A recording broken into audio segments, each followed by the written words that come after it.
صل على سيدنا ومولانا محمد وعلى سيدنا علي وسيدتنا فاطمة وسيدتنا زينب وسيدنا حسن وسيدنا حسين وعلى آله وصحبه وبارك وسلم وبارك وسلم.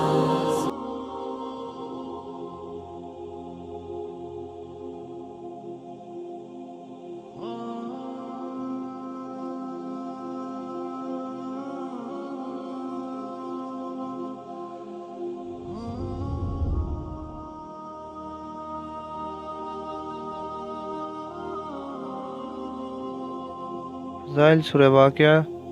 اگر اس صورت کو قبرستان میں جا کر اپنے مرحوم کی قبر کے سرہانے کی طرف بیٹھ کر پڑھا جائے اور اس کے بعد اس مرحوم کی بخشش اور نجات کی دعا کی جائے تو وہ عذاب قبر سے نجات پائے گا، مگر اس عمل کو 40 روز تک مسلسل کرنا چاہیے.